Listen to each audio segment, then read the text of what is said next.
강혜경 씨가 홀로 이제 싸우고 있었는데 공익제보자 대열에 이제 합류를 하면서 뭔가 이제 상황이 칼싸움에서 패싸움이 되는 느낌이다 이런 생각이 좀 듭니다. 그러니까 이게 사실은 명태균 씨를 중심으로 해서 다양한 인물들이 이제 조직적으로 사실은 이 사실을 다 알고 있을 텐데요. 사실 강혜경 씨가 그동안에도 국감에 나와서 증인의 선서를 하고 또 여러 가지 증언들을 했는데 그 증언들이 사실상 진실에 부합한다라는 여러 가지 재반적인 증거들 내지는 녹취록이 쏟아져 나오고 있었거든요. 그런 상황 속에서 이제 김태열 씨까지도 이제 공익신고자의 대열에 합류한다면은 앞으로도 더 진실을 밝히겠다라는 그 의지 내지는 그 노력들이 모여져서 이제는 이 사태에 대한 그 남은 빈 진공 공간이 몇 개 없습니다. 그래서 거의 다 진실에 이제 다가온 국면이라서 저는 마지막 이 말미에 굉장한 큰 힘이 되지 않을까라는 생각이 듭니다. 자, 이제 국회 국정감사에 출석하느냐 여부에 대해서는 확인이 되지 않고요. 어쨌든 이렇게 이제 함으로써 임천 소장하고 우리가 계속 햇볕 정책 이야기를 했는데 마지막 공익 제보자 한 사람이 필요하지 않습니까? 그렇습니다. 그 사람은 공익 제보자로 변신할 수 있을까요? 저는 그 선상에는 온 것 같아요. 네. 지금 여러 취재 경로를 통해서 보면은 명태균 씨 같은 경우는 약간 오락가락 하긴 합니다만 그래도 상당히 지금 윤석열, 김건희 씨에 대한 분노가 기본적 바탕으로 있는 것 같기는 합니다. 근데 뭐 다른 데 취재할 때도 이걸 줄듯말듯 해서 아직은 좀 더 노력이 약간 필요해 보이긴 해요. 근데 아마도 이제 강혜경 씨의 공익제보자로 이제 선정된 것, 그 다음에 지금 김태열 씨 같은 경우도 공익적으로 민주당 절차를 만들고 있는데 이런 상황을 보고 나서 안전하다고 느끼면 오히려 그 저쪽 손을 잡는 것보다 민주당과 가까운 쪽 손을 잡는 게 안전하고 보호받는다고 느끼면 저는 분명히 공익제보자로 변신을 할 수 있을 거다 생각합니다. 예, 봉구님께서는 돈인규, 이쁜이 임세은 이렇게 칭찬해 주셨고요. 왜 돈인규야? 돈이 뭐 메스터 김님께서는 폭로 나오나요? 이렇게 이제 해주셨는데 신규 변호사 원하는 걸 많습니다. 그리고 유진님께서는 명태가 마지막 공익 제보자냐 이렇게 하셨는데 벌써 3,600분이 들어와 계신데요. 좋아요 누르지 않고 이 방송 보고 계시면 오늘 시원하게 저희들이 달려드릴 테니까 좋아요, 구독 한번 눌러주고요. 이 방송 보시면 더욱더 재미난다 이 말씀 드리겠습니다. 장중경님께서도 명태균 용기 있는 공익 제보 하시라 이렇게 격려 또는 압박을 넣고 계십니다. 정다은님께서도 좋아요, 그리고 천정선님 좋아요, 존선후님 네 안녕하세요 좋습니다. 나동현님 모두 고맙습니다. 자라산님도 잘하삼님 예 고맙습니다. 지금 벌써 지금 한 500명 정도 늘어났는데 어쨌든 감사드리고요. 자 오늘 공익제보 신청을 하면서 정말로 공익제보가 본물처럼 터져나왔으면 좋겠다라고 생각을 하는데요. 김태열 소장이 국민 여러분들께 이런 마음으로 인사를 했습니다. 한 34초 분량 되는데요. 여러분 직접 한번 들어보시겠습니다. 지금 명태균 게이트 사건 때문에 나라가 혼란스럽습니다.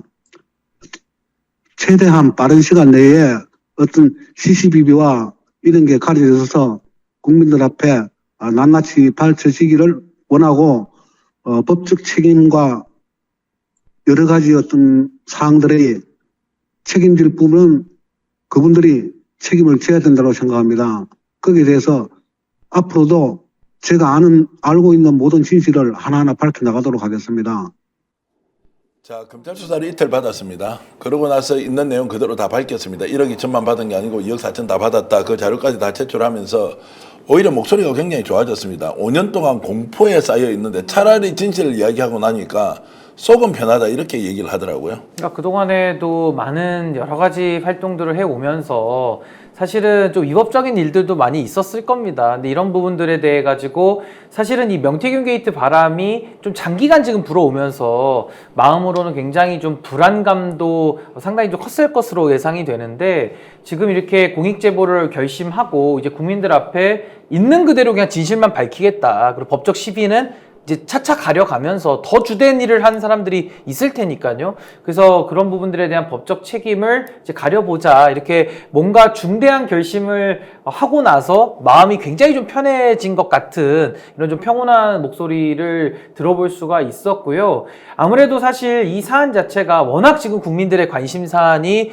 높고 관심이 높고 이 사안이 밝혀지지 않고서는 종결이 되기가 어렵거든요. 아마 그런 상황 속에서는 진실을 밝히는 대열에 오히려 더 헌신하고 그쪽으로 더 옴으로써 오히려 본인에게도 이익이 되고 또 국가적으로도 이익이 되는 쪽을 아마 택하신 거 아닌가라는 생각이 듭니다. 김태열 소장님 힘내세요. 기쁨 두 배님 응원합니다. 김태열님, 최현수님, 자 김영희님도 강혜경, 김태열님 고맙습니다. 힘내시고 고생 많습니다. 김희님도 칭찬, 미사송님도 칭찬, 완벽귀조님도 이렇게 칭찬해 주시고 김도희님도 반갑습니다. 진실은 나라를 살립니다. 이런 이제 의견 주고 계신데 아까 인터뷰를 하다 보니까 갑자기 눈물을 이제 전화 인터뷰인데도 갑자기 울컥하면서 본인이 표현할 때는 저도 이게 이제 진실을 고백하는 힘이 저런 것이구나. 그리고 저분이 예순이세요. 예, 우리 나이로 60? 나이가 60인데 네. 이빨이 12개가 빠졌어요. 아이고. 스트레스가 스트레스가 얼마나 컸던지.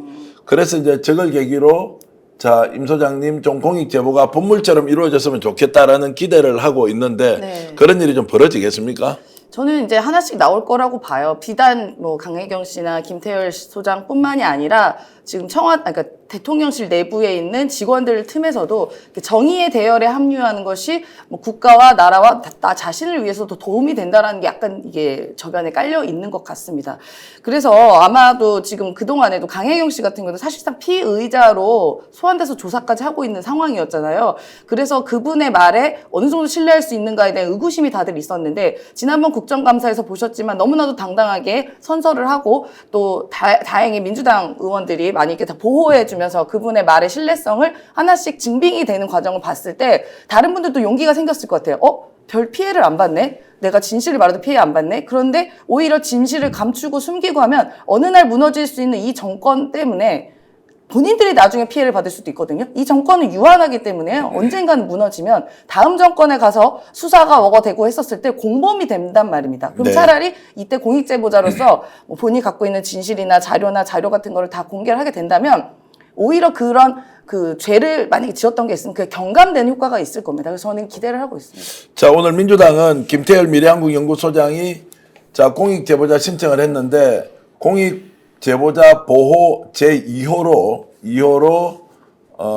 검토하고 있다 이렇게 나왔고요. 또 오늘 오후 2시에 부패공익제보센터 현판식이 있었습니다. 이제 본격적으로 공익제보를 받겠다는 것인데요. 여기에서 전현희 위원장이 김태열 소장을 제2호로 검토 중이다고 이제 밝혔는데 아마 이제 신인규 변호사가 했던 그런 내용일 것 같습니다. 공익제보가 완벽하게 깨끗한 사람을 받는 건 아닌데 어디까지가 공익제보자로 보호해야 되는지에 대해서 민주당에서도 검토를 할 것이다. 용기 있는 결단을 그렇게 내줬는데요. 김태열 소장이. 자, 오늘 전현희 위원장이 어떤 내용으로 발언했는지 직접 한번 들어보시겠습니다.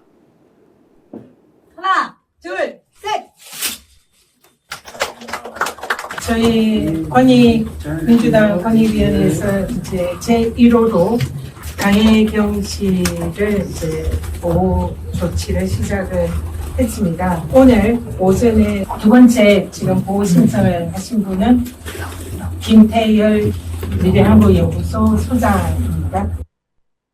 자, 저런데 저 영상을 이제 어떻게 받았냐면 뭐 카메라를 가지고 직접 갈 수가 없으니까 전현희 의원실에서 아마 수행하는 분이 이제 좀 찍어 주셨고 좀 요청을 드렸죠.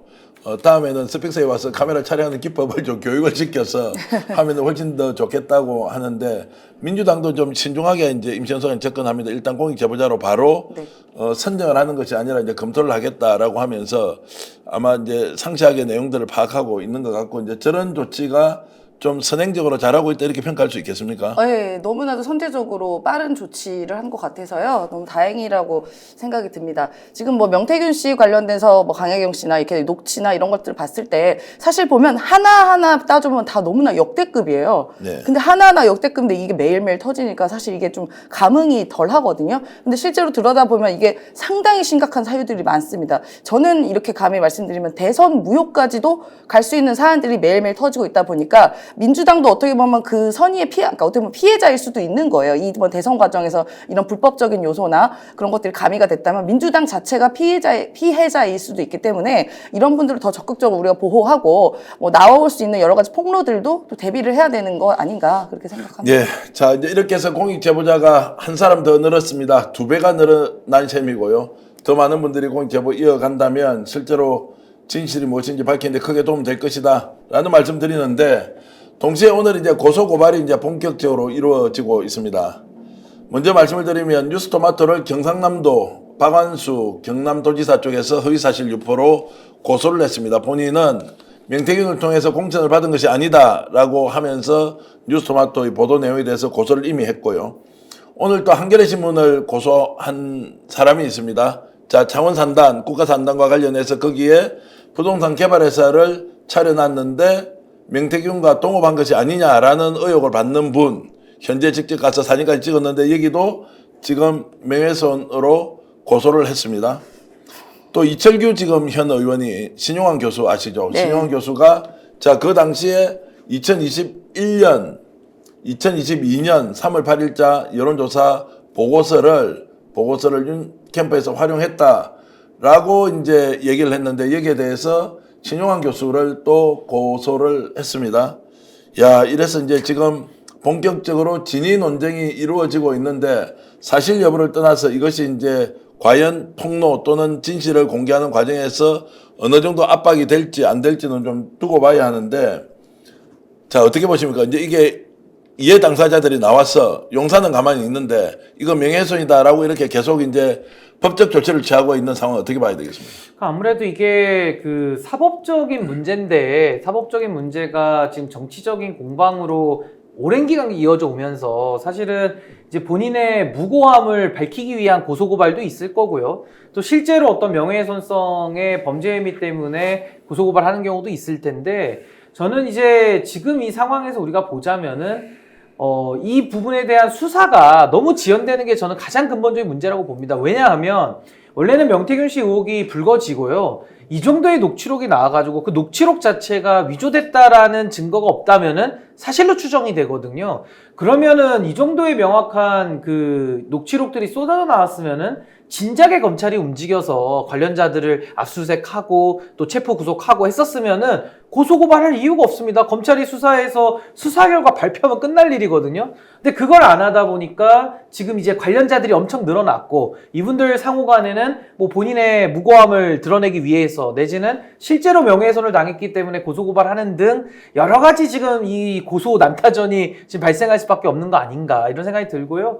무엇보다도 국민들께서도 너무 피곤하신 겁니다. 왜냐하면 이 녹취록이요. 하루에도 수십 개씩 쏟아져 나오는데 원래 한두 개만 나와도 공천 개입에 대해서 충분히 입증이 가능했기 때문에 승복이 돼야 되는데 사실상 지금 윤석열 정권과 이 관련자들이 그냥 습관적으로 다 부인하고 있거든요. 그러니까 이게 정말 과거와 달리 상당히 지리한 싸움으로 좀 온 면도 있다. 그래서 저는 뭐 고소고발에 대해서는 뭐 좀 장기화되는 이 공방이 장기화되는 그 부작용 아니겠는가라는 생각이 듭니다. 임전생 저도 항의를 굉장히 많이 받겠죠. 네, 네. 조마조마한데 고소고발이 들어올지 안 들어올지는 잘 모르겠습니다. 오늘도 제가 저희들 이제 여러 가지 자료 공개와 관련해서 항의 전화를 강력하게 받았는데 아마 그분도 지금 방송을 보고 계실 텐데요.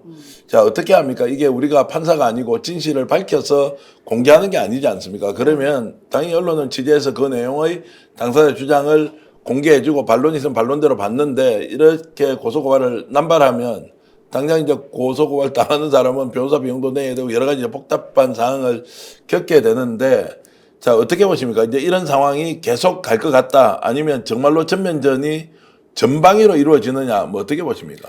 당분간에는 이게 고소고발이 남발이 될 것 같아요. 네. 저는 이 쯤에서 대통령실이 의심이 됩니다. 배후에 있는 건 아닌가. 네. 왜냐하면 대통령실이 사실 이 명태균 씨 관련된 이런 여러 게이트에서 연루된 사람은 대통령 윤석열과 그 부인 배우자인 김건희 씨거든요. 이 모든 소관의 뒤점은 사실상 나오는 알맹이는 김건희 씨가 여기저기 관여가 되어 있다는 게 예. 가장 중요한 포인트인데, 그럼 당사자인 대통령실은 그 수많은 언론 보도에 단 한마디의 반론도 하지 않습니다. 기자들이 얘기를 하더라고요. 반론 보도 요청을 했다. 반론 요청했다. 반론 기회 줬다. 그런데 침묵으로 일관하고, 예를 들어 지금 딱 나온 반응 하나는 오빠는 그 오빠 아니다. 그거 말고는 없지 않습니까? 네. 그럼 당사자들이 대답을 해야 되는데 오히려 그 주변에 있는 뭐 이철규 같은 찐 중에 찐 핵관 같은 사람이 이렇게 고발을 조치를 한다는 등의 행위들을 봤을 때는요, 저는 이거를 일부러 이제 입틀막이죠. 이른바 이제 보도 틀막을 하는 상황이 되는 거 아닌가. 네. 그렇게 생각이 듭니다. 자, 지금 이제 실시간 채팅창에 6,000분이 들어와 계신데, 안진걸 소장님 감사합니다. 이렇게 해주셨네요. 나라 살린 스픽서, 나라 구하는 임채연, 신인규. 자, 화이팅 하시고요.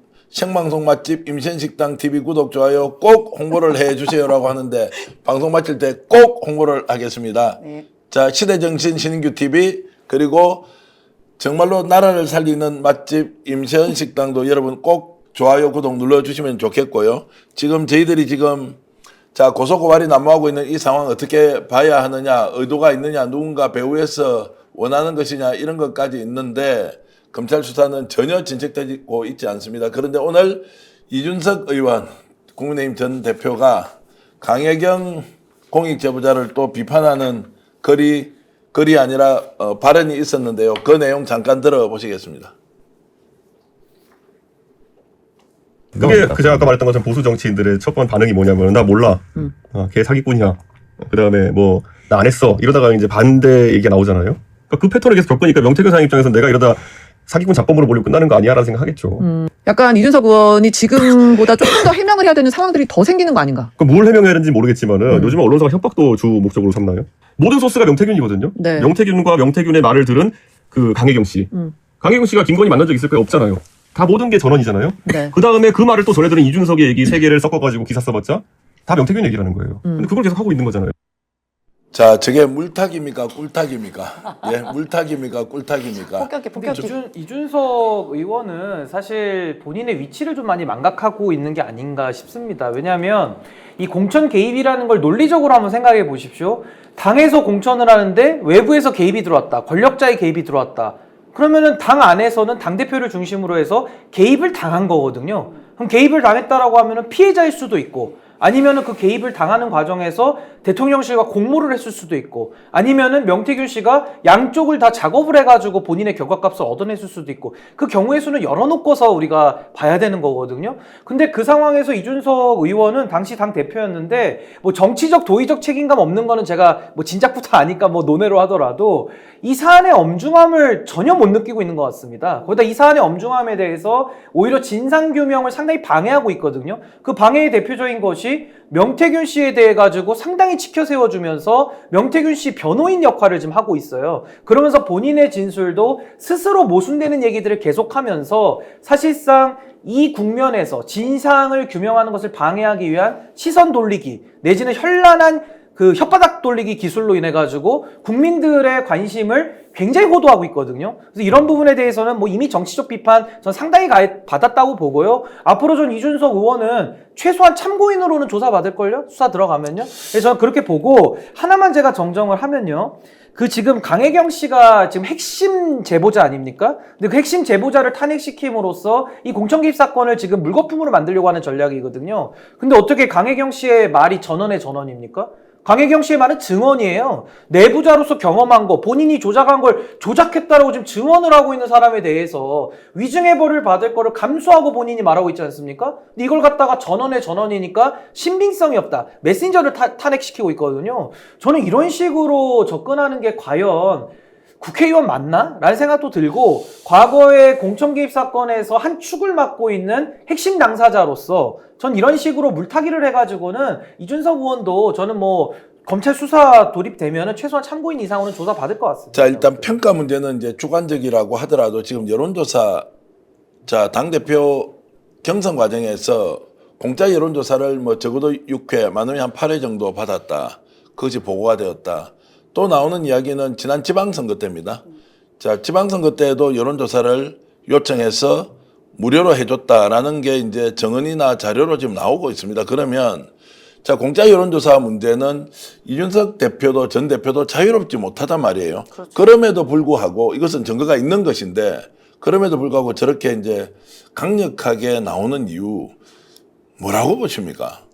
뭔가 심하게 같이 엮여 있는 게 아니고선 저는 좀 해석이 안 돼요. 그러니까 이준석답지 않거든요. 그러니까 이준석답다는 게 뭐냐면 뭐 어떠한 자기한 불리한 상황이면 즉각 나와가지고 다다다다다다 해버리거든요. 본인한테 불리한 이해가 나오면. 네. 그동안 늘 그랬습니다. SNS에서 하든 인터뷰를 하든. 그런데 이 명태균 게이트 관련된 얘기를 하면 둥글둥글 돌려요. 그리고 자꾸 남의 얘기를 빌려옵니다. 오늘 같은 경우에도 이 그 공천 개입 관련돼서 알았냐, 어떻게 당대표가 몰랐냐라는 질문을 했었을 때 어떻게 말하냐면, 아, 저는 그런 거 신경 안 써요. 라고 얘기하면서 그 당시에 공관위원장이 윤상현 의원이었는데 윤상현 의원도 그렇게 얘기하더라고요. 윤상현 의원도 언론 인터뷰에서 아, 준석이는 그런 거 별로 신경 안 써서 나한테 다 맡겼어요. 이렇게 얘기하더라고요. 이렇게 하면서 남의 말을 빌려서 본인이 쏙 피해가거든요.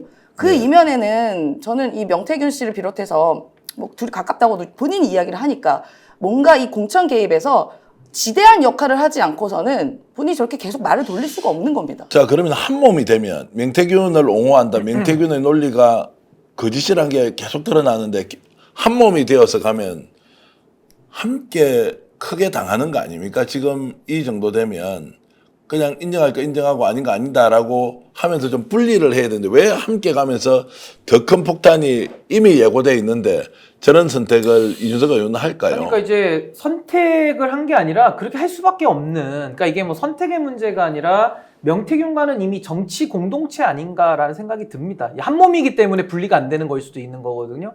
그래서 저는 뭐 이준석 의원 입장 다 알겠습니다. 본인이 내부자로서 굉장히 지금 관여가 많이 돼 있어가지고 굉장히 지금 불리한 입장에서 어떻게든 살아보려고 저렇게 나와가지고 긴 혓바닥을 지금 끌고 있는 건데 저는 그렇게 봅니다. 결과적으로 이 사안의 본질은 바뀐 게 하나도 없습니다. 강혜경 씨의 내부자 증언이 나왔고 여론 조작이 확인이 됐습니다. 여론 조작을 대가로 해가지고 공천 거래, 공천 뇌물까지 나왔거든요. 그때 당대표가 이준석 당시 의원이고요. 이준석 의원의 얘기가 녹취록에도 준석이, 카톡에 준석이 이 얘기가 너무 많이 나와요. 그러니까 핵심 당사자 아니겠습니까? 그러면 공천 개입을 김건희 씨가 하면 됩니까? 안 됩니까? 세상이 뒤집어질 일이죠. 이거 김건희가 아니더라도 그 어떤 사인도 대통령의 권력에 호가호위해가지고 공천에 개입하면 안 되는 거죠. 범죄입니다. 박근혜 최순실 사례에서도 대통령이 여론조사만 2번 돌렸을 때 징역 2년의 실형 선고 받았거든요. 본질이 똑같습니다. 이렇게 중요한 사안에 대해서 야당 의원이라는 자가 저렇게 나와가지고 현 정권의 배우자, 대통령의 배우자가 깊숙이 관여한 공천 개입 사건 저렇게 옹호한다? 본인이 관련돼 있으니까 옹호하는 겁니다. 그래서 제가 옹호하는 것 자체를 비난하진 않겠습니다만은 이 일로 인한 이준석이라는 정치인의 운명, 정치인의 책임, 그건 저는 뭐 명명백백하게 가려야 된다. 그래서 저는 정치적으로는 기대 안 합니다. 정치적으로는 저분은 진실을 말할 사람이 아니에요. 그래서 뭐 진실을 요구하지 않고요. 결과적으로 이준석 핸드폰도 까면 됩니다. 명태균 폰도 까고 이준석 폰도 압수수색하면 됩니다. 그래서 저는 강제력을 동원해서 강제 수사로 이건 밝혀야지 이준석의 선의, 이준석 의원의 진실을 말할 거에 대한 기대감으로 이 문제를 해결한다? 절대 불가능합니다. 저도 이제 굉장히 좀 안타깝기도 하고 이런 상황 같으면 젊은 정치인 자기 대권 주자 또는 언젠가 대한민국을 이끌어가는 지도자가 될 사람이면 요 정도 됐으면 진실을 말하거나 아니면 좀 숨어 있으면 좋겠는데 오히려 적극적으로 나와서 저렇게 한다. 그래서 이런 생각을 임시현 소장 해봤습니다. 검찰이 수사 안 할 거니까. 이 정권 하에서는 절대 검찰 수사 없다. 그리고 만약에 특검이 오더라도 반대표까지 있는 거예요. 몇 표가 있지 않습니까? 그렇죠. 기획신당에. 네. 이런 걸 계산해서 결국 수사에 가지 못하기 때문에 저런 발언 하더라도 기왕에 하는 거 그냥 플레이하자 이렇게 가는 건 아닙니까? 그 한 치 앞도 못 보는 거죠. 그러니까 언제까지 제가 아까 말씀드린 것처럼 언제까지 이 정권이 무한 연장되는 건 아니잖아요. 유한하고 한계가 있고 특히나 지금 윤석열 정권은 지지율 추이나 여러 가지 상황상 봤을 때 본인도 임기 못 채울 확률이 매우 높다고 저는 생각합니다. 그러면 그 다음 정권은 가만두겠냐고요. 이 일이 이렇게 비리가 너무너무 많이 넘쳐 흐르는 이걸 어떻게 그냥 가만 둡니까? 그럼 조사하고 수사 들어가야 되는 겁니다. 그러니까 이게 차라리 이준석 대표가 의원이 그냥 담백하게 얘기하는 게 제일 나아요. 그러니까 초반에 이 문제가 나왔을 때도 괜히 뭐 선의의 조언이라고 이야기를 하면서 본인 말을 부정하는 일을 했거든요. 근데 나중에 쭉쭉쭉 나온 거 보면 7불사부터 시작해서 뭐 차고 넘치게 주주주주 관련된 얘기가 나오지 않습니까? 그러면 그때 그래서 무슨 일 있었냐? 당대표로서 뭘 알았냐? 김건희 씨 실제로 공천 개입 있었고 압박 있었냐? 네가 그거 받았냐? 그때 있었으면 대답을 하면 돼요. 근데 계속 말이 길게 막 그거 아니로 빙빙빙빙 돌리고 무슨 어디 산으로 질문에 대한 산으로 가는지도 모르겠어요. 대답에 대해서도요. 저는 이렇게 말씀드릴게요. 이준석 의원의 얘기를 듣다 보면 얘기가 저기 삼천포로 셉니다. 그러니까 얘기를 들을 가치가 없을 만큼. 잠깐 3,000%로 잰다는 표현이 아니고 특정한 지역으로 잰다 이래 되고 예, 뭐 3,000%에서 그 단어를 제가 이제 쓰면 안 관용어구를 쓴 건데 예, 예. 하여튼 말이 많이 셉니다. 예. 그래서 외부로 세기 때문에 저는 그 말에 상당한 힘을 잃었다라는 생각이 들고요. 이렇게 얘기해 보면 어떨까요? 김영선을 국회의원 만들고 명태균 씨가 급여를 절반씩 나눠 가졌잖아요. 근데 지금 명태균 씨에 대해서 이준석 의원은 맞는 말을 많이 한다고 합니다. 근데 명태균 씨는 이준석 대통령 만들기를 하고자 했다라고 하거든요. 이 말 맞는 말이겠죠. 그러면 생각해 보십시오. 이준석 의원이 대통령이 됐다고 가정을 하면요. 대통령이 연봉이 2억 한 6천에서 8천 정도 받는다고 합니다. 그럼 그 절반 1억 3천에서 4천은 명태균 씨 연봉 아닐까요? 그러니까 김영선을 국회의원 만들어서 세비를 반띵을 하면 이준석 대통령 만들면 그 세비 자체가 일단 명태균 씨 거 아니겠습니까? 그러니까 저는 이런 식의 유착관계, 김영선과 명태균의 유착관계를 우리가 다 두 눈으로 다 봤는데 그 이후에도 지금 반성하지 않고 명태균 씨와의 관계를 당당하다라고 표현하면서 방송 나와가지고 저렇게 여론을 선동하는 저 모습에 대해서는 국민들을 그렇게 우습게 보면 안 되죠. 국민들이 다 판단 능력을 가지고 다 지켜보고 있습니다. 수사 어렵다고 보십니까? 어떻습니까? 이번 수사 차원지검에서 잘 하겠습니까? 아니 저는요 검찰 수사에 기대를 안 하지만 결국 네. 특검으로 갈 수밖에 없다고 보고요. 특검밖에 없다. 특검은 이준석 의원이 방해해도 갑니다. 저는 예. 왜 간다고 보냐면요. 윤석열 대통령 지지율이 다음 주에 앞자리가 1로 안 바뀔까요? 다음 네. 주에 전 1로 바뀐다고 보거든요. 앞으로 지지율 계속 떨어지면요. 국민의힘에 친한계 의원들, 그러니까 소위 말해 친윤계에게 빚이 없고 그 안에서도 자유롭게 지금 의사표현을 할 수 있는 사람들이 있어요. 이 공천개입과 관련해서는. 저는 그분들이 지금 뭐 표 계산으로 한 20표 정도 나온다고 하거든요. 8표는 저는 쉽게 넘는다고 봅니다. 그래서 저는 민주당이 전략만 잘 세워서 이 공천개입에 대해서 이 국정농단 사건에 대해서 살라미 특검을 하게 되면은 저 친한계 의원들이 저는 찬성표 던질 거로 보기 때문에 특검 들어가면 다 수사 이루어지게 돼 있습니다. 자, 선생님입니다. 고소고발이 남발하고 그리고 저렇게 계속 공익제보자를 공격하는 방식이 반복되면 우리가 많이 경험했지 않습니까? 개싸움판이 되면 이제 누가 누군지 막 구분을 못해요. 이놈 저놈 다 나쁜 것 같아요. 그렇게 가는데 검찰이 수사하지 않았다. 용산을 할 의사가 없어 보입니다. 그러면 결국 그대로 그냥 뭉개고 넘어가는 거 아니냐라고 벌써 우려하는 사람이 실제 있습니다. 이번 판은 다르다고 생각합니다. 이번 판은 다르다. 예, 다른 예. 이유가 뭡니까? 일단 지지율이 너무 낮아요. 지지율이 대통령 낮다. 지지율이. 예. 지금 이제 그 여론조사 꽃에는 19%가 나왔고요. 그다음에 또 다른 여론조사 갤럽 같은 경우는 20이라고 하긴데 말이 20이지 반올림에서 20이거든요. 그러니까 사실상 10%대는 이미 찍었다라고 보여집니다. 그러면 과연 20% 지지율이 천천히 다음엔 15, 다음엔 10 이렇게 가냐? 아닙니다. 박근혜 대통령 때 탄핵 때를 기억하시면요. 18%였던 지지율이요. 열흘 만에 5%로 꼬꾸라져 버려요. 그러니까 수직 낙하를 해버린단 말입니다. 그런데 지금은 박근혜 최순실 사건보다 이 김건희 윤석열 이 조합에서 나오는 비리 혐의들과 여러 가지 뭐 정황들이 훨씬 많아요. 네. 지금 명태균 씨 비롯해 줄줄줄 나오고 있잖아요. 훨씬 많기 때문에 저는 지금 이번에 18, 19 예를 들어 20 했다고 칠게요. 그러면 머지않아서요. 한 자릿수 떨어집니다. 머지않아 한 자릿수. 네. 계단식으로 안 내려가요. 그렇게 되면 검찰들도 공무원이다 보니까 여론도 의식하지만 차기 정권을 의식할 수밖에 없습니다. 네. 그러면 가만히 있을 수는 없을 거예요. 공범이 되기 때문에. 그러니까 저는요 네. 이준석 의원이 참 어리석은 게 뭐냐면 하나는 알고 둘은 모르는 거거든요. 지금 이 상황에서 진상 규명을 원하는 대다수의 국민들, 그 국민들을 믿고 가야 되는데 이 상황에서도 명태균을 믿고 또 지금 윤석열 대통령 이 침몰하는 이 권력의 끝자락에 그 다음에 뭐 보수 세력을 모아가지고 본인이 권력을 가지려는 그 욕심이 앞섰는지는 모르겠습니다만은 그 지금 다 죽어가는 권력에다가 베팅해가지고 살아보겠다라는 그 심보 자체가 너무나도 지금 국민들 앞에 다 투명하게 노출이 되고 있어요. 그래서 저는 그 전략에 성공할 수도 없고 이미 국민들이 이준석 의원 머리 꼭대기에서 내려다보고 계시다. 저 그렇게 봅니다. 참 냉정하면서도 깊이 있는 말씀입니다. 지금 용팔님께서 이런 걸 주셨네요. 신인규가 이준석보다 100배 훌륭하다 이런 말씀도 있고요. 선주님은 비교 대상도 안 된다. 카포님께서는 민주당의 대권주자가 신인규다 이렇게 하셨고요. 그리고 다른 분은 신인규 변호사가 다음에 보수정당의 대권주자가 되면 좋겠다. 이 말에 민주당에서 차라리 대권주자가 되라 이런 말씀도 해 주시네요.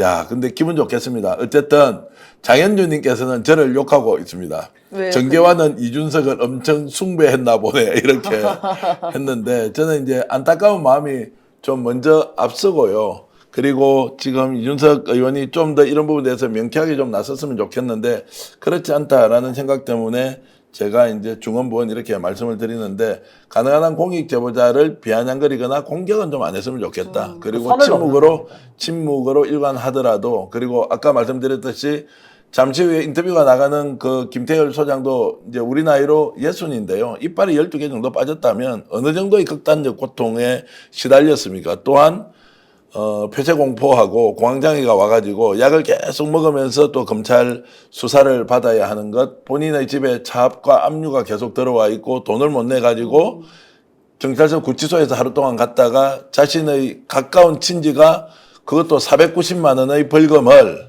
잠시 잡혀 있어서 이제 10만 원 까줬대요. 500만 원인데 그래서 하루 동안 이제 10만 원을 까주고 490만 원을 내지를 못 해가지고 정말로 형님이 10개월 분납으로 그렇게 벌금을 냈는데 그게 바로 밀양국 연구소의 벌금이었습니다. 이제 이런 상황에서도 과연 지금 정치인들이 각자 자기 이야기만 하고 있다 이런 참 상황이 안타깝기도 하고 한편으로는 너무하다는 생각이 좀 듭니다. 이런 질문 좀 드려보겠습니다.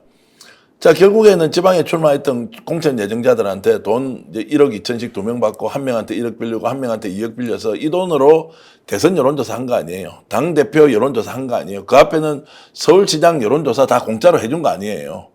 그리고 그 뒤에 지방선거까지 여론조사를 해줬다는 이야기가 나오는데 그러면은 경남 창원 또는 대구 경북에 있는 출마 예정자들한테 그 불법 자금 모아가지고 결국 서울에 날고 기는 사람들 다 해준 거 아니에요. 그러면 이 사람들이 지금 입이라도 좀 다물고 있어야 되는 거 아니냐 이 말이에요. 공짜로 다 받아 처먹고는. 이런 생각이 듭니다. 어떻습니까? 근데 뭐 결과적으로는 명태균 씨가 지역에서 출마 예정자들에게 사실상 이제 돈을 거둔 거죠. 예. 그러니까 공천원금을 걷어가지고 그걸로 여론조사도 돌리고 필요한 정치적 행위를 다 해서 그 결과값 가지고 결국엔 중앙에 진출해가지고 중앙에 있는 정치인들 다 자기 편으로 매수한 거 아닙니까? 거기서 지금 뭐 비용 청구 안 했다지 이런 얘기들이 나오는 거거든요. 그러니까 저는 참 어떻게 보면 한국 정치의 후진성 내지는 한국 정치의 아주 더러운 민낯이 이번에 다 낱낱이 공개가 됐다. 근데 이게 더 충격적인 것은 국민의힘에 별로 기대 없잖아요. 국민의힘의 윤핵관 뭐 다 국민들이 뭐 옐로 카드 2장 꺼내서 레드 카드 막 준비하고 있는 사람들인데 더 심각한 것은 김종인 사단이라고 하는 김종인, 이준석, 뭐 오세훈 시장 이런 분들 사실상 보수에서 그나마 그루터기처럼 남아있는 희망이다라고 생각했던 분들이 명태균 씨와 손잡고 지금 이 일들을 벌렸다라고 네. 지금 국민들이 보면서 경악을 금치 못하는 겁니다. 그 제 책의 제목도 보수의 종말이거든요. 예. 이제 더 이상 희망이 없다 이겁니다. 그래서 저는 이 사안을 여기서 유야무야 넘어가면요. 앞으로 대한민국에서 선거할 이유가 뭐가 있습니까? 네. 여론 조작해가지고 힘센 사람 우리 편 해가지고 힘센 사람 편에 줄 서가지고 그냥 공천 받으면 되지. 뭐더러 지역 구민들 신경 씁니까? 대의를 할 필요가 없잖아요. 그러니까 저는 김영선 의원이 공천 개입을 통해서 들어가니까 가서 무슨 짓 합니까? 수돗물 7번씩 떠먹는 거예요. 왜? 공천권자인데 잘 보이려고요. 그러니까 이렇게 하면 대한민국 민주주의 못한다. 그래서 저는요, 이 명태균 씨의 이번 이런 행동 자체가 이건 용인할 수 없는 일이거든요. 민주주의 국가라면은. 그래서 저는 발본색원에서 관련된 정치인들까지도 저는 뿌리를 뽑아야 된다. 저 그렇게 생각합니다. 참 이 말씀 들으니까 정말로 제 가슴도 치고요. 많은 분들이 왜 신인규 변호사의 저런 사이다 발언을 좋아하는지 충분히 이해를 하겠습니다. 임시현 소장, 그러면 3억 7,500을 받으러 갔는데 이것도 공짜로 먹은 거 아니에요. 네. 그리고 이 돈 안 줬고 다 그 자료가 자 신용환 교수를 통해서 다 이제 드러났는데 결국에는 출마 예정자들 돈 받아서 김건희 여사를 위해서 또는 윤석열 후보를 위해서 다 갖다 바쳤다. 네. 그런데 이건 아예 모르겠다라고 하는 이 정말로 정신 상태 또는 마음가짐 지금 현재의 태도 어떻게 평가하십니까?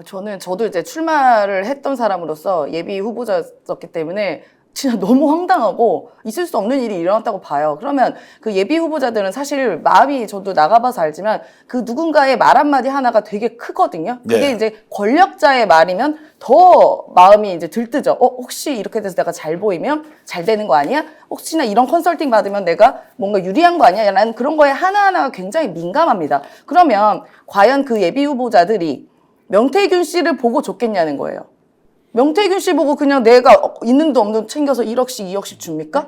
그게 아니라 뒷배를 보고 준 거 아니겠어요? 힘 있는 뒷배가 있어서 준 거 아니겠어요? 그 힘 있는 뒷배가 누구겠습니까? 김건희 여사나 윤석열 대통령 둘 중 한 명 아니겠어요? 그러면 그걸 어떻게 증빙하나? 제 생각에는 아마도 명태균 씨가 그 통화 내역 같은 거를 들려주면서 봐, 이번 내가 공천도 이렇게 하니까 여기서 이제 보고 확인해봐. 내가 김건희랑 친해, 김건희 씨랑 친해. 이런 식으로 얘기를 들었으니까 혹하는 마음에 그러지 않았겠어요. 물론 결과는 뭐 다 안 되시긴 했습니다만 안타깝게도요.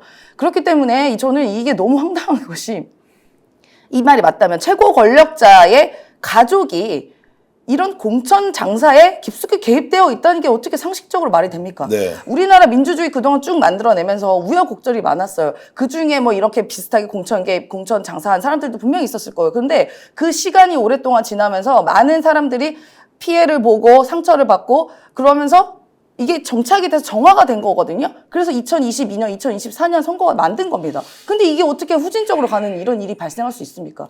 자, 반드시 이 문제는 밝혀야 한다. 임세연 화이팅! 임세연 화이팅이라고 되어 있습니다. 은입니다.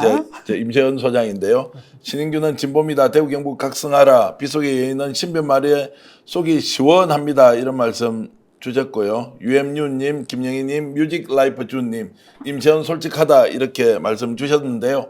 자, 여러분들 오늘 8,200분이 들어와서 함께 방송을 보고 계시고요. 잠시 중간 광고가 있습니다. 그 뒤에 제가 직접 오늘 공익제보자 신청을 한 미래한국연구소 김태열 소장과 최초 인터뷰를 진행합니다. 그 내용 들어보시면 지금까지 어떤 일이 있었는지 여러분들이 확인할 수 있는데요. 미래한국연구소 김태열 소장이 자 민주당의 공익제보자 권익위원회에 공익제보 제2호로 신청했습니다. 민주당에서는 공익제보자로 인정하고 오늘부터는 김태열 소장에 대해서 어떻게 법적으로 조력하고 실질적으로 법률적 조언까지 할 것인지 논의에 들어갔다는 소식인데요. 공익제보자 강혜경 씨에 이어서 김태열 소장도 이제 공익제보자의 위치에서 민주당 공익제보자 권익위원회의 보호를 받게 됐습니다.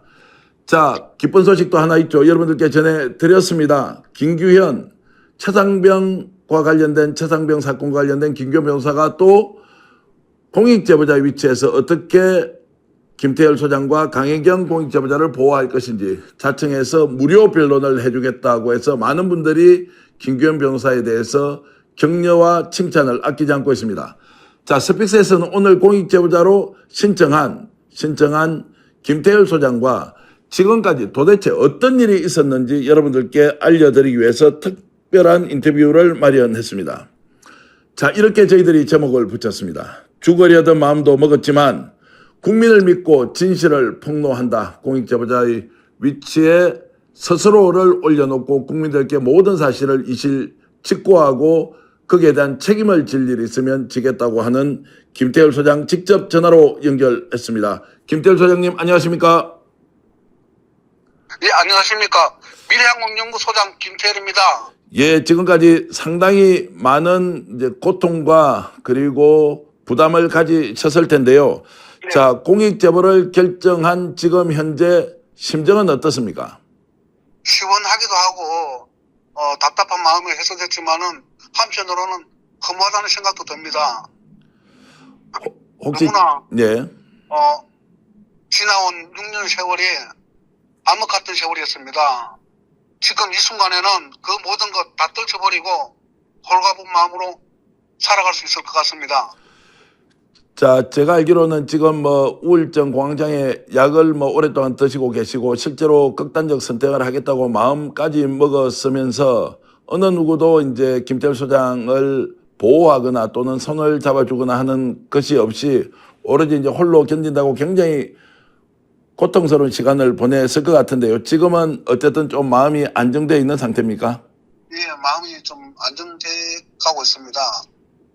어제까지만 해도 어제 지난 토요일 날 압수수색 당하고 좀 금요일 날 압수수색 당하고 어제까지 3일 동안 검찰에 조사하면서 큰 두려움에 가졌었는데 어제 검찰 조사 후에 전 대표님의 여러 가지 어떤 격려와 큰 용기를 얻고 오늘 공익제보 신청을 하게 되었습니다.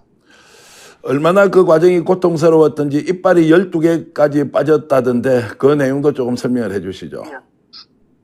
그래서 제가 언론을 인터뷰를 하거나 하면은 발음이 부정확합니다. 전 대표님도 한 번 뵀지만은 제가 당당하게 국회에 나가서 얼굴을 모습을 보이고 싶지만 내 스스로도 내 얼굴이 너무 흉폭하기 때문에 제 얼굴을 공개하지 않는 조건에 공익제보를 신청하게 됐습니다. 지금 그러면 올해 연세가 어떻게 되시나요? 60입니다.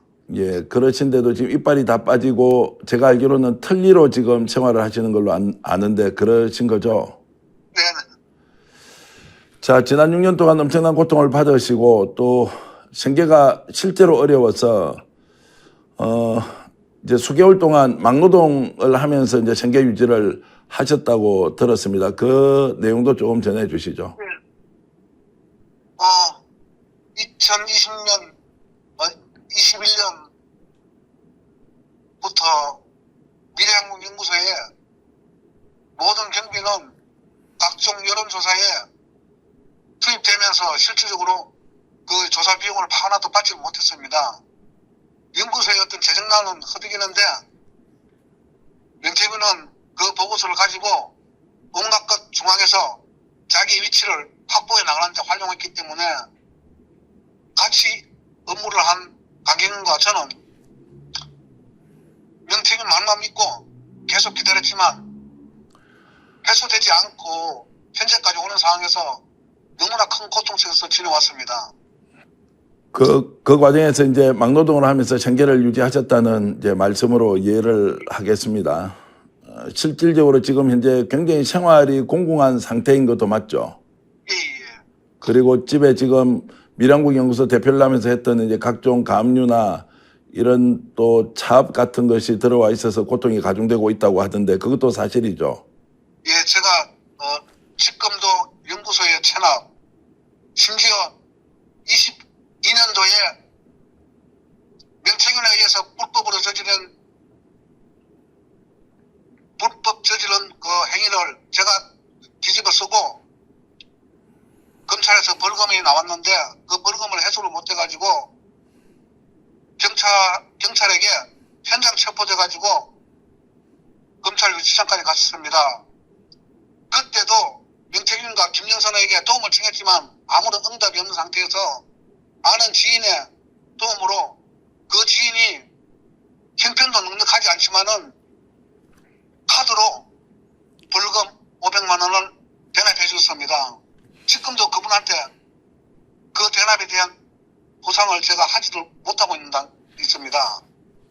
이제 이 부분은 제가 간단히 설명을 드리면 이제 운전면허증 갱신을 하기 위해서 경찰서에 갔는데 본인이 이미 고발 조치가 돼 있고 벌금을 체납한 사실을 모르고 거기에서 현장에서 체포가 되오고 수갑을 찬 상태에서 구치소에 있었고 명태균, 김영선에게 연락해서 미래한국연구소 체납 때문에 내가 지금 구치소에 있으니 구치소가 아닙니다. 유치장에 있으니 이 돈을 갚아달라고 했는데 아무런 응답이 없어서 친척 중에 한 분이 카드로 10개월 분납을 해서 그 벌금을 내고 풀려났는데 결국 그것도 지금 갚지 못하고 있는 상황이다. 이렇게 말씀을 제가 다시 정리를 해드리겠습니다. 자, 제가 이제 오늘 이렇게 인터뷰를 긴급하게 하는 이유는 많은 국민들이 실제 진실이 무엇인지 김태일 소장을 통해서 듣고 싶어 합니다. 그리고 그 내용이 정말로 국민들에게 알려져야만이 실제 진실이 무엇인지 우리가 접근할 수 있기 때문에 제가 간단하게 질문을 드리면서 집중적으로 우리가 지금 맞닿아 있는 이 현안들이 무엇인지 한번 따져보겠습니다. 자, 명태균 대표가 지금 여러 차례 거짓말을 시키고 있다. 증거가 나올 때마다 거짓말이 확인되고 있는데 지금 현재 명태균 대표의 가장 큰 문제는 무엇입니까? 자기의 잘못을 남한테 뒤집어 씌우면서 또 다른 자기의 궁지에 몰리면은 자기와 여태까지 업무를 추진하고 했던 그 부분들에 협박을 하면서 하는 그 모습이 이런 상황, 이런 사태가 발생되지 않았다면 더 큰 국가적 재앙을 초래할 수도 있는 사람으로 여겨졌습니다. 자, 그러면 구체적으로 좀 들어가겠습니다. 자, 미래한국연구소 실소유주와 관련해서 지금까지 명태균 대표는 자신의 것이 아니고 김태일 소장 것이다. 자신은 일체 어떤 업무에도 관여하지 않았다라고 얘기했습니다. 여기에 대해서 지금 그 김 소장님의 견해 밝혀주십시오. 명태균은 2008년 사업을 하다가 2011년도에 사업을 부도내고 지금까지 자기 실명의로는 아무것도 할 수 없습니다. 좋은날 리서치 주식회사 시사경남 현재 미래한국연구소조차도 모든 것은 사명으로 운영해오신 그런 사람입니다. 심지어 자기가 서울에 왕래할 때 제 개인적인 카드까지도 사용할 만큼 자기로서는 아무것도 할 수 없기 때문에 실질적으로 미래한국연구소에 직원으로조차도 등록할 수 없는 그런 분인데 단지 나를 이용해서 대표로 올려놓고 자기와 아무런 관련 없다는 그 바람참이 국민들은 속으시면 안 됩니다. 자, 거기에 대해서는 이제 여러 증거가 있으니까 지금 나와 있는 거 그리고 실제로 본인의 생활비 또는 각종 가정에서 사용된 비용까지도 강혜경 공익제보자를 통해서 국회에서 제출된 바가 있기 때문에 어쨌든 실소유주 문제는 요 정도로 하겠습니다. 자, 그리고 지금 지방선거를 앞두고 불법 자금을 이렇게 이제 가지고 오느라 그리고 자격증까지 썼다 이런 내용들이 있었는데 불법 자금을 실제로 명태균 대표가 아니라 김태일 소장을 보고 자 배모 씨, 이모 씨 1억 2천만씩 전달한 사람이 두 사람이 있습니다. 과연 이 사람들이 김태일 소장을 보고 이 돈을 전달했다라는 주장이 있는데 여기에 대해서는 어떻게 생각하십니까?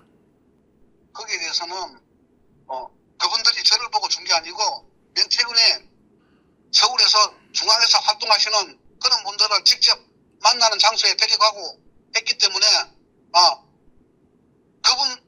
그분들의 어떤 활동이라든지 그런 모습을 보고 명태균과 김영선의 그 활동하는 사항들을 보고 그분들을 보고 준 거지 저를 보고 준 건 아닙니다.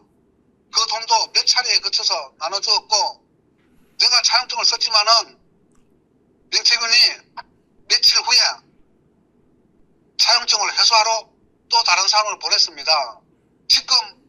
지금처럼 자기가 아무런 관련이 없다라고 한다면은 왜 다른 사람을 통해서 그 차용증을 해소하려고 했겠습니까? 그 일면들을 보면은 명태균이 하는 모습이 만천하에 거짓으로 드러났다고 보여집니다. 어쨌든 이제 불법 자금을 직접 가지고 오라고 지시했고 거기에서 수령한 것은 사실이고 차용증을 썼지만 이것은 명태균 대표의 지시에 의해서 이루어졌고 서울에 올라가서 김영선 의원과 또는 명태균 대표가 유력한 정치인들을 자금 제공한 사람들에게 연결시켜 줬다 이렇게 이해를 하겠습니다. 자, 그리고 이렇게 이제 모았던 돈 지금 현재 이제 공천을 대가로 지급했다는 것이 한 2억 4천 정도 나왔고 그 외에도 수억 원을 차용했거나 또는 지원을 받았다라는 얘기가 나오는데 이것은 공짜 여론조사 윤석열 대통령 후보의 당선을 위한 1년의 여론조사 과정에서 다 쓰였다고 김 소장님도 보시는 거죠? 예. 자, 여기에 대해서는 뭐 다른 얘기를 하실 게 없습니까? 어제 뉴스 방송을 보고 알았습니다. 명태균이 사모가 공천 발표 8일 전에 자기한테 선물을 준다라고 하는 그게 그 영상 하나로 모든 게 정리된다고 생각합니다. 네. 공짜 여론조사를 이제 받고는 그 대가로 김영선 공천을 주었다라고 이제 이렇게 말씀을 한 것으로 이해를 하겠습니다. 자, 지금 저희들이 이제 질문을 해야 될 내용이 많기 때문에 좀 더 빨리 좀 달려가 보겠습니다. 자, 미래한국연구소에서 김태일 소장님의 역할은 구체적으로 뭐였습니까? 항상 사람을 만나거나 하면은 그냥 여기 연구소 대표님이라고 소개하면서 1시간 이야기하면은 55분은 명태균의 설명입니다. 아마 그 면담 자리에서도 실질적으로 그 사람들이 실소유주가 명태균이라는 걸 느꼈지만은 표현을 안 했다라고 생각합니다. 지방선거에 그 자금을 주셨던 두 분도 저한테도 솔직하게 이야기했습니다. 명태균이 김 소장 빠지셔놓고 저렇게 하는 거 보고 진짜 어떻게 하려는지 모르겠다는 그런 소리를 몇 번 들은 적이 있습니다. 그분들도 명태균의 실체를 다 알고 있기 때문에 명태균을 보고 자금을 다 건넨 겁니다.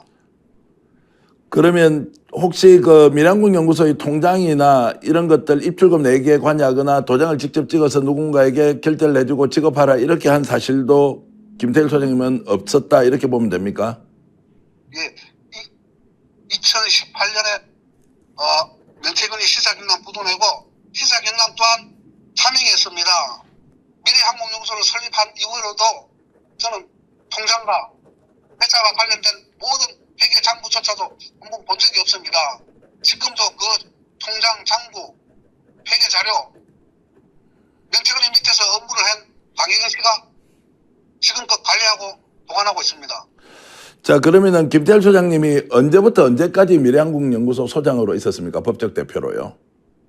2018년 미래항공연구소 설립할 때 처음은 명태균이 김영선 의원을 명의로 법인을 설립했습니다. 그런 이후에 법인이 나오면 다른 사람으로 대체를 한다라고 하면서도 다른 사람한테 권유했는데 다른 사람이 명태균의 실체를 알기 때문에 받아들이지 않았고 한 7개월이 흐른 후에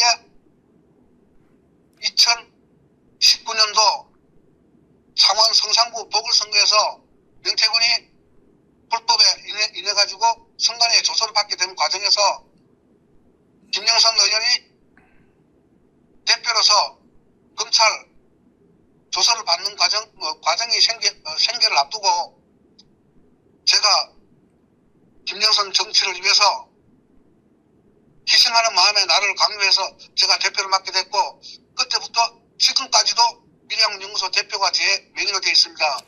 그래서 미래항공연구소에 체납금이 저희 집에 압류까지 지금도 되어 있습니다. 자, 그러면 이제 이 질문을 좀 드리겠습니다. 왜 김영선 의원이 요청하는 대로 미래항공연구소 대표를 맡았습니까? 김태일 소장님은?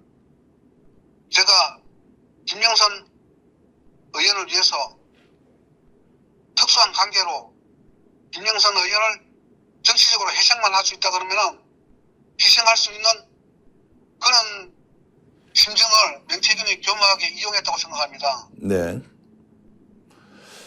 자, 김태일 소장님은 김영선 의원의 오촌 당숙 되시죠? 자, 그렇게 알려져 있습니다. 예. 그리고 자유한국당에서 부대변인도 역임을 하셨죠. 예. 그리고 과거에 이제 정부에서 발행하는 공공기관의 잡지사에도 편집장까지 하셨던 것이죠. 예. 그러면서 맞습니다. 나름대로 이제 정치적 인맥이 상당히 있는 상황에서 김영선 의원과 가까운 친척 관계이니 김영선 의원이 요청해서 2018년도 경상남도 도지사 선거를 준비할 때 같이 이제 합류를 하신 걸로 알고 있습니다. 그게 맞습니까? 예, 맞습니다. 예. 자, 이 내용은 이제 다음 기회에 좀 더 상세히 여쭤보기로 하고요. 자, 그러면 보궐선거가 끝이 났으니까 자, 공짜 여론조사 대가로 김영선 의원이 지금 공천을 받았다는 의혹, 이제 증거가 많이 나와 있습니다. 그런데 왜 김태일 소장은 그 이후에 김영선 의원이 국회의원으로 이제 5선 국회의원이 됐는데 그때부터 왜 미래항공연구소 소장이면서도 관계가 멀어졌느냐 또는 김영선 의원과 명태균 대표가 왜 김태일 소장에게 연락을 취하지 않았느냐 관계가 단절됐느냐 이게 좀 궁금합니다. 명태균이 대선 끝나고 강혜경이가 이야기한 것처럼 윤 대통령에게 여론조사 비용 청구를 영수증을 가지고 갔습니다. 가지고 가면서 돈을 받아온다라고 하면서 못 받아오는 과정이 있었고 제가 강력하게 항의도 했습니다. 지금 연구소에 모든 미납금, 벌가금 이런 것들이 계속 쌓여 있는데 왜 자금을 돈을 안 받아왔느냐 항의하니까 조금만 기다려라 하면서 김영선의 보궐선거 공천을 받아왔다고 그 대가로 김영선이 공천 받아온 거 아니냐고 조금만 기다려라 하면서 보좌진은 명태균이 김영선 의원한테 조금 공천 받고 당선시키는 조건에 자기가 보좌진을 다 구성한다라고 했고 실제적으로 자기가 지명하는 사람들이 그 직급에 맞는 국회 보좌진으로 등록이 다 됐습니다. 나한테는 어디에 조금만 기다리면 얼마 들어온다 그러면서 계속적으로 명태균이 자기가 마음대로 일을 할 수 있는 외부의 연구소가 필요했기 때문에 그렇게 연구소를 이용한 것입니다. 자, 간단히 말씀을 제가 정리하자면 결국 밀양군 연구소가 필요한 시점은 보궐선거 이전까지고 그 이후에는 명의만 올려놓고 실질적으로 관여하지 마라. 그리고 정치판으로 들어가서 정리하는 것은 김영선, 명태균 두 사람이 하겠다라고 하면서 이제 밀려났다 이렇게 좀 정리를 하면 되겠습니까? 예. 자, 그렇게 하고, 자, 그 이후에는 이제 사실상 관계가 단절된 상태로 있었는데, 문제는 이제 선관위에서 1억 2천만 원의 자금 성격이 이상하다, 6천만 원, 이제 이러면서 선관위에서 적발하고, 또 검찰에 이제 수사 의뢰를 하면서, 뭐, 이렇게 이제 다시, 김태일 소장님의 존재가 드러나게 됐는데, 자, 이제 좀 질문을 드리겠습니다. 왜 이제 그 고령군 수부였던 배모 씨나 대구시의원 예비후보로 등록했던 이모 씨에게 실제로는 2억 4천만 원을 받았는데 최초에 검찰에서 진술할 때나 선관위 조사에서는 왜 각각 6천만 원, 1억 2천만 원 밖에 받지 않았느냐라고 진술한 이유가 궁금합니다. 그 당시에 제가 선관위에 조사를 받으러 갔는데 건강이 좋지 않아서 조사를 못했습니다. 그리고 난 이후에 그 두 사람이 각각 6천만 원을 회수를 했기 때문에 6천만 원에 대한 진술을 이렇게 하자. 그렇게 해가지고 자기들도 선관위 검찰에서 그렇게 진술을 했습니다. 자, 그 당시에 그 진술을 6천씩 하자고 했던 사람은 돈을 빌려줬던 또는 공천 대가로 주었던 그 배 씨와 이 씨입니까? 아니면 명태균, 김영선 의원이 그렇게 진술하라고 요구를 했나요? 그렇게 지시도 했고 며칠 전에 그 영상을 우연찮게 들었는데 김영선이 강혜경에게 전화로 하지 말고 직접 만나서 말을 잘 맞추라고 그렇게 이야기하더라고 하는 거 보면은 외부에 누군가가 또 김영선에게 이렇게 말을 맞춰가지고 진술을 하게끔 외부의 어떤 입김이 있었기 때문에 그렇게 해준 걸로 보입니다. 네. 저는 그때까지만 해도 김영선을 믿었고 그래서 그 사람들이 요구하는 대로 그렇게 검찰에서도 진술했었습니다. 자, 요거에서 이제 검찰에 진술했고, 이제 진술을 바꾼 이유는 뭡니까? 그러면 이제 2억 4천이다라고 이제 진술을 바꿨지 않습니까? 최근에? 제가 9월 5일날 뉴스 토마토에서 첫 기사 날 때까지도 이 상황을 1년 동안 아무것도 몰랐습니다. 제가 노동 현장에서 일을 하고 있는 단계 때문에 몰랐는데 강혜경 씨가 소장님 이때까지 너무나 마음고생하고 힘들었는데 인생 그대로 진술하셔야 소장님도 짐에서 벗어날 수 있습니다. 그러면서 지난 1년 동안 김영선, 명태균, 강혜경과 있었던 이야기를 다는 아니지만은 조금은 저한테 기뜸을 해서 있는 그대로 진술하기로 했고 진술하고 난 이후에 하나하나 모든 것들이 내 진술과 그때의 상황들이 진실로 드러남으로 해서 그때부터 제가 하나하나의 어떤 조금씩 짐을 내려놓게 됐습니다. 자, 그러면은 이제 이 두 사람과 관련된 배 씨, 이 씨와 관련된 부분은 정리를 하자면 1억 2천만 원씩 총 2억 4천만을 13차례에 걸쳐서 현금으로 다 받았고 이것을 밀양국 연구소에서 대선 관련된 여론조사 비용으로 사용했다라는 이제 내용은 김태일 소장님이 확인을 시켜주는 것이고 그 자금이 들어갈 때까지는 김태일 소장이 1,000만 원, 2,000만 원 단위로 자 대구에 가서 배 씨와 이 씨를 두 사람 동시에 만나거나 또는 한 사람씩 만나서 이 돈을 가져와서 밀양국 연구소에 현금으로 입금을 했다. 이렇게 이제 보면 되겠죠. 그 부분은 조금 착오가 있습니다. 네네. 현금을 받을 때 1억 2천씩 받을 때 4, 5회에 걸쳐서 받았습니다. 네. 그런데 그걸 강혜경 씨가 현금으로 돈을 받아가지고 회계 처리하는 부분에서 그때마다 아마 1,000만 원씩이고 세분화된 건데 전체적인 현금을 가지고 회계 정리를 하다 보니까 그 상황에 따라서 그렇게 된 건데 실질적으로는 돈을 1억 2천 받은 거와 강혜경 씨가 회계 처리하는 부분에서 금액은 거의 일치한다고 봅니다. 어쨌든 금액 차이는 한 2억 2,700만 원, 2억 4천을 넣었는데 지금 수기로 기록해 놓은 이제 장부에는 2억 2,700만 원인데 그 금액의 차이는 그다지 중요한 것 같지 않고 어쨌든 2억 4천의 차용증을 썼고 그 차용증은 존재한다, 존재하지 않는다라고 하는 부분은 검찰에서 수사를 하고 있다. 이렇게 이제 말씀을 좀 드리겠습니다.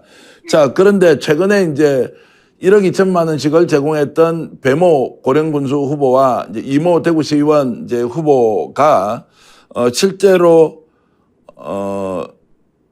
김태일 소장님을 대구로 불러서 회유를 했다라는 얘기가 들리던데 그게 어느 시점에 어떤 내용으로 이루어진 겁니까? 지난번에 검찰 조사에 받았을 때 그 했던 부분과 이번에도 동일하게 그렇게 계속 진술하자. 그래야 자기들이 6천만 원씩 줬었고 6천만 원 회수한 걸로 그래서 공천과 아무런 관련 없는 것으로 믿어집자고 그렇게 이야기했었습니다. 그렇지만 저는 지난 3일 동안 조사를 받으면서 압수수색을 저희 집에서 당했습니다. 그 당시에 제가 임의로 나름대로 모든 것 정리해놓은 것과 지금 사용하는 핸드폰뿐만이 아니고 그 전에 사용하던 핸드폰까지 다 임의로 다 제출했습니다.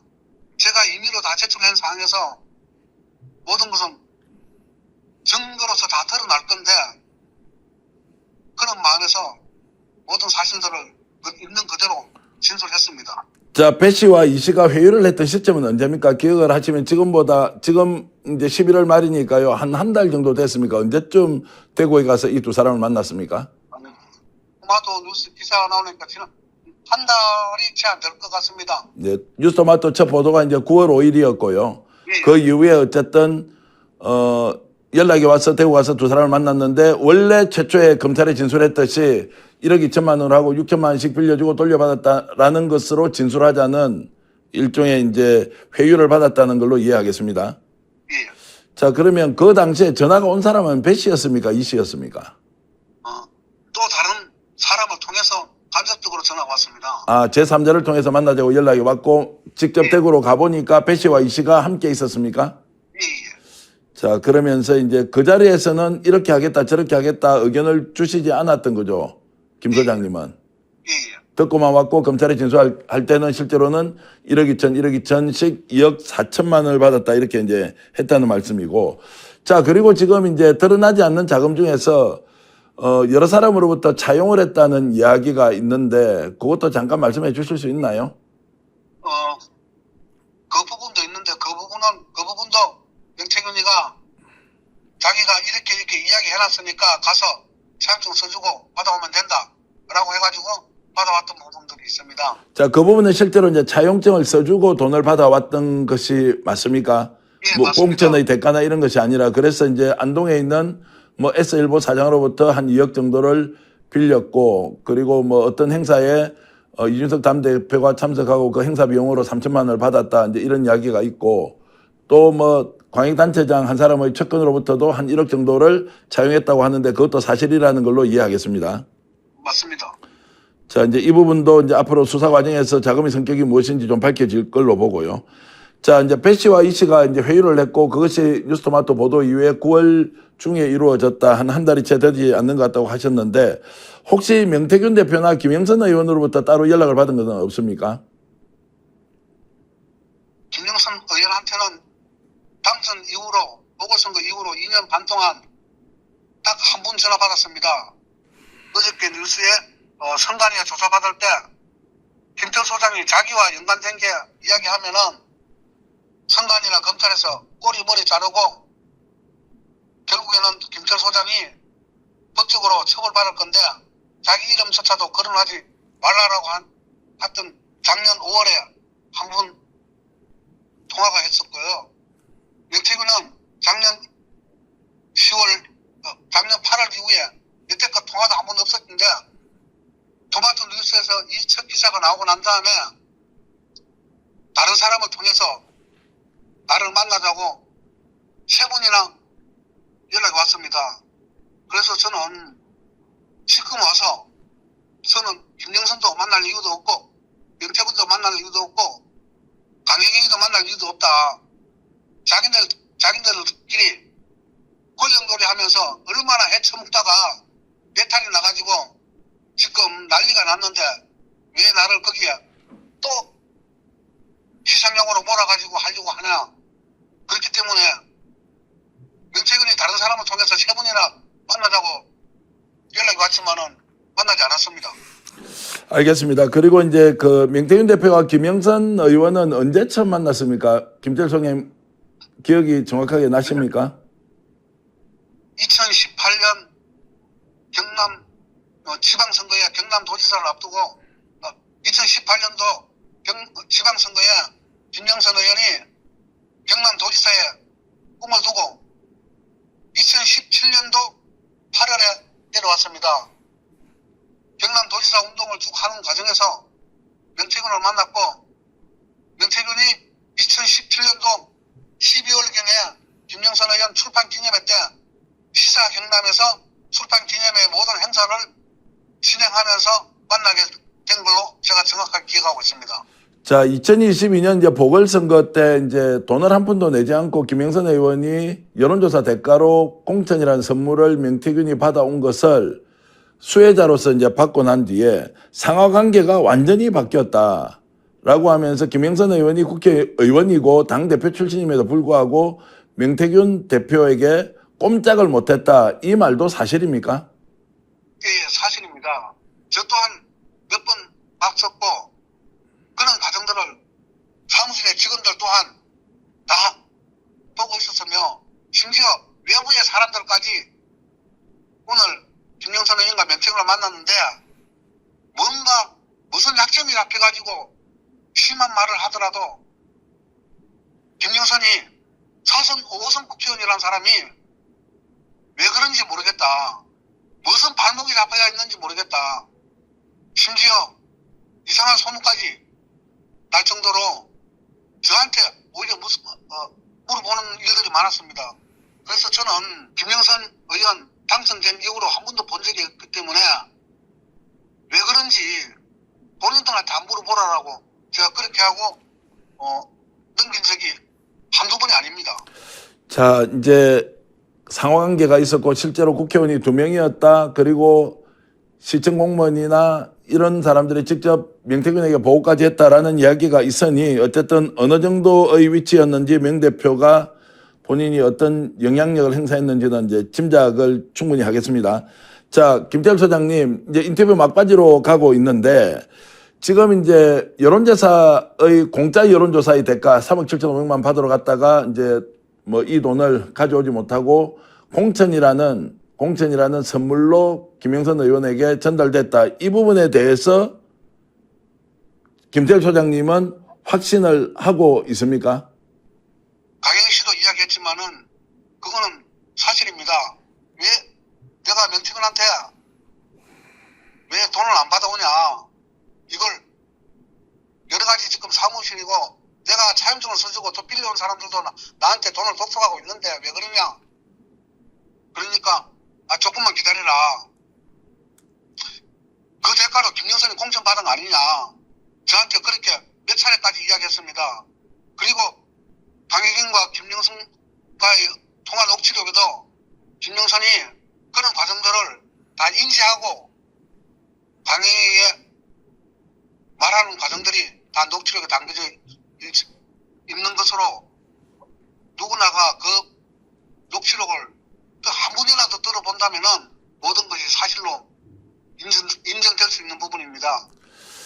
자, 알겠습니다. 오늘 김태열 소장님과 인터뷰 나누고 있는데요. 자, 이 내용 외에도 지금 아크로비스타에서 어떤 일이 있었는지, 그리고 김종인 위원장과는 또 어떤 관계였고, 김태열 소장이 어떤 장면을 목격했고, 거기에 누가 가서 공천을 위한 작업을 했는지, 그리고 이준석 국힘 전 대표와는 어떤 인연으로 언제 만났으며, 그리고 대선 이후에도 관계가 지속됐는지, 그리고 윤석열, 김건희 대통령 부부를 언제 명태균 대표가 만났는지, 이제 이 내용은 저희들이 또 다른 인터뷰를 통해서 김태열 소장의 생생한 목소리로 여러분들께 최초 공개할 것을 약속드리겠습니다. 스픽스는 말하는 언론입니다. 대세는 유튜브, 그중에서 스픽스. 좋아요, 댓글, 구독, 알림 설정. 여러분이 저희를 사랑해 주시고 우리가 여러분을 사랑하는 4가지 방법입니다.